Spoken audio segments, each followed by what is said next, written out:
प्रिय मित्रों, नमो नमः।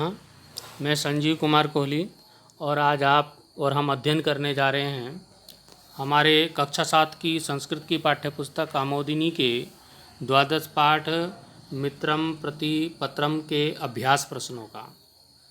हम अपने पिछले वीडियो में इस पाठ के हिंदी अनुवाद को जान चुके हैं, पाठ का अध्ययन कर चुके हैं। आइए अभ्यास प्रश्नों को समझते हैं। अभ्यास प्रश्न। पहला हमारा प्रश्न है प्रश्न संख्या 1। रूपाणि स्मृत, रूपों को याद करना है। एक वचन, द्विवचन, बहुवचन रूपों में है।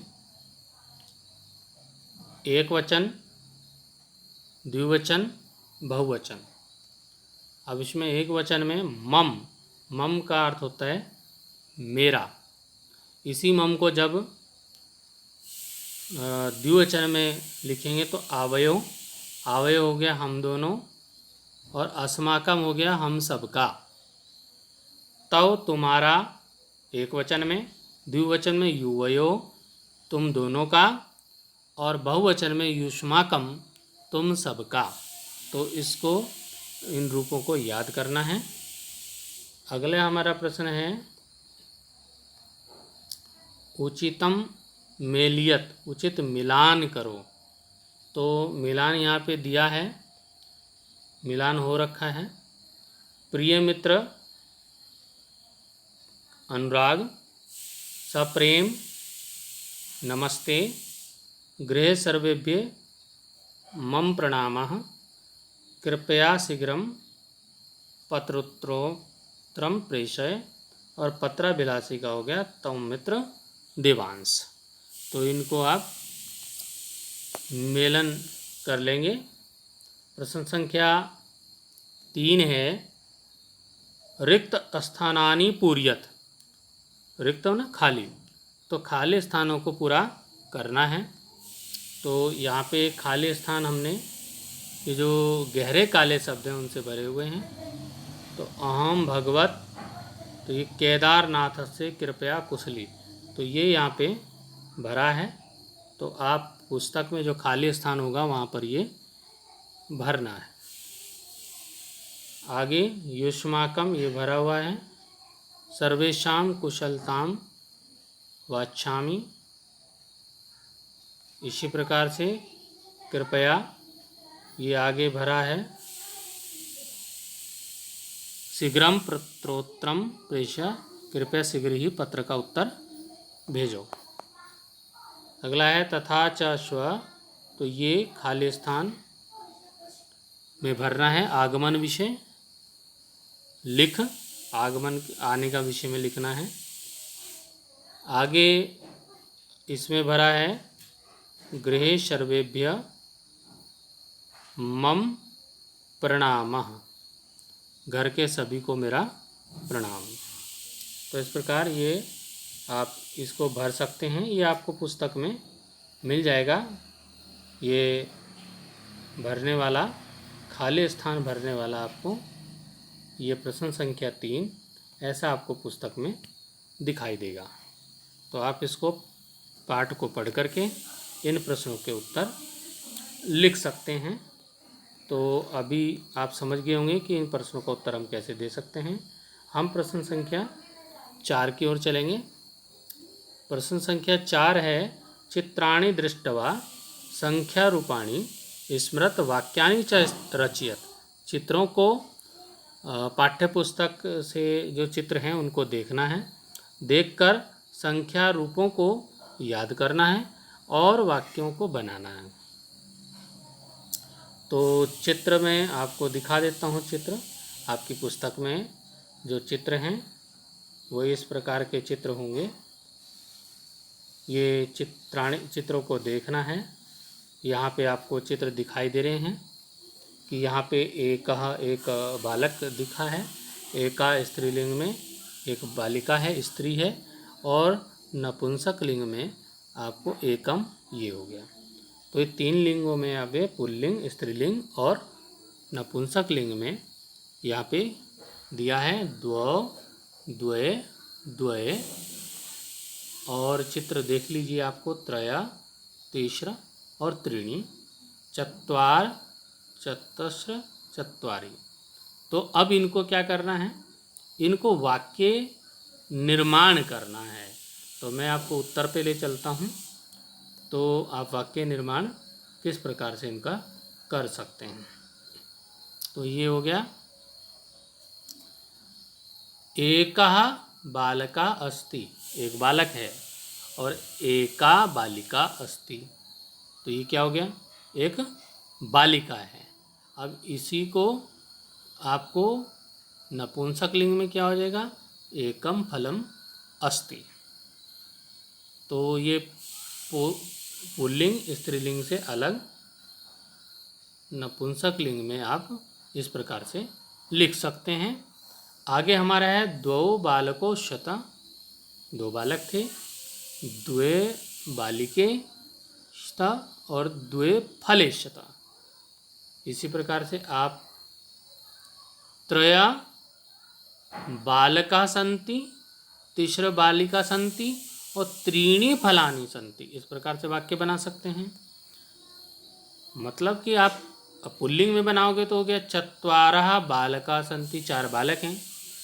और अब स्त्रीलिंग में बनाओगे तो ये चत्वारः का क्या होगा, चतस्र हो गया, बालिका सन्ति, चार बालिकाएं हैं। और जब नपुंसक लिंग में उसका वाक्य बनेगा तो चत्वारि आ जाएगा, फलानि सन्ति, चार फल हैं। तो इसमें आपने देखा कि किस प्रकार से एक, जब हम पुल्लिंग में एक के लिए लिखे तो एका आया, उसी में अब स्त्रीलिंग में तो एका हो जाएगा, और वही नपुंसक लिंग में एकम हो जाएगा। इसी प्रकार से आपका द्विवचन में ये हो गया, आपके दो के जगह तीन अगर आए संख्या तीन है तो त्रया, तीस्र और त्रीणि हो गया। और संख्या अगर आपके चार हैं तो चत्वार, चतस्र और चत्वारि। ये अलग अलग लिंगों में, पुल्लिंग, स्त्रीलिंग और नपुंसक लिंग में इनके संख्याओं के भी रूप बदल जाते हैं। तो ये समझ में आया होगा। अब प्रश्न संख्या 5 की ओर चलेंगे। प्रश्न संख्या 5 हमारा है, मंजूषात पदम चित्वा वाक्यम पूरयत। मंजूषात, मंजूषा कैसे बोलते हैं, मंजूषा बोलते हैं इस पेटी को, इस बॉक्स को जिसमें शब्द लिखे हैं, ये बॉक्स जो बना हुआ है इसको बोलते हैं मंजूषा, कोष्ठक जिसको आप बोल सकते हैं। तो कोष्ठक से शब्द चुनकर वाक्यों को पूरा करना है, वाक्य में भरना है। खाली स्थान दिए हैं तो आप पुस्तक में देख सकते हैं, खाली स्थान दिए होंगे। ये आपका जो प्रश्न है, ये आपका 5वां प्रश्न है।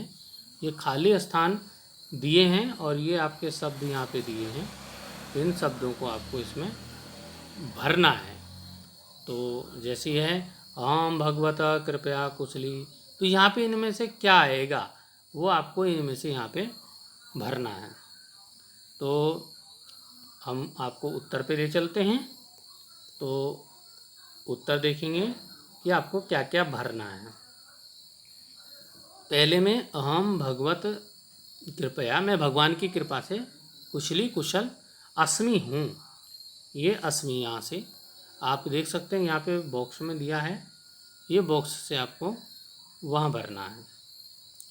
ऐसे ही यहाँ पे आपको दूसरे वाले में युष्माकम भरा है, तीसरे में आगमनम भरा है, चौथे में पत्रोत्तरम भरा है और फिर सर्वम भरा है 5वें में। तो ये आपको खाली स्थानों में शब्द भरने हैं, जो शब्द दिए हैं उन्हीं में से भरने हैं, अलग से कुछ शब्द नहीं भरना है। तो ये समझ में आया होगा आपके। प्रश्न संख्या 6 की ओर चलते हैं। प्रश्न संख्या 6 है, संस्कृते अनुवादम कुरुत, संस्कृत में अनुवाद करना है। तो हिंदी में दिया है वाक्य, उसको संस्कृत बनानी है।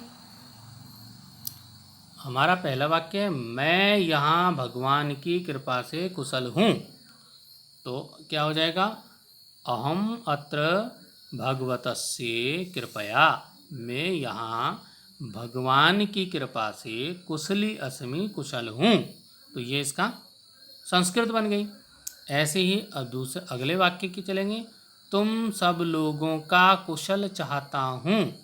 तो तुम सब के लिए आया युष्माकम, सभी लोगों का सर्वेशाम, कुशल चाहता हूँ, कुशलता चाहता हूँ तो कुशलम वाच्छामि। तो ये इसका संस्कृत हो गया, अनुवाद हो गया। ऐसे हमारा अगला जो है, मेरी वार्षिकी परीक्षा सकुशल संपन्न हो गई है। तो मम वार्षिकी, मेरी वार्षिक परीक्षा, मम वार्षिकी परीक्षा सकुशलम संपन्ना। तो ये संस्कृत हो गई। ऐसे अगला हमारा है, आने के विषय में जल्दी मुझे पत्र लिखकर बताना। तो क्या हो जाएगा इसका, आने के विषय में, आगमन विषय यथाशीघ्रम पत्र माध्यमन माम सूचय। आगमन के विषय में ये जल्दी से जल्दी मुझे यथाशीघ्र पत्र के माध्यम से बताना। अगला है, घर में सभी लोगों को मेरा प्रणाम, गृहे सर्वेभ्य मम प्रणामः। कृपया जल्दी पत्र का उत्तर देना। तो क्या हो जाएगा, कृपया शीघ्रम पत्रोत्तरम प्रेषय, कृपया शीघ्र ही पत्र का उत्तर प्रेषित करो। अगला हमारा है, तुम्हारे पत्र का आकांक्षी, तव पत्राभिलाषी, तुम्हारे पत्र का अभिलाषी। तो ये हमारे पत्रम जो पाठ था, मित्रम प्रति पत्रम, उस पाठ के हमने अभ्यास प्रश्नों को अपने इस वीडियो में हम जान चुके हैं, और पिछले वीडियो में हम इस पाठ का अध्ययन भी कर चुके हैं। तो अब अगले वीडियो में अगले पाठ का अध्ययन करेंगे। तब तक के लिए धन्यवाद।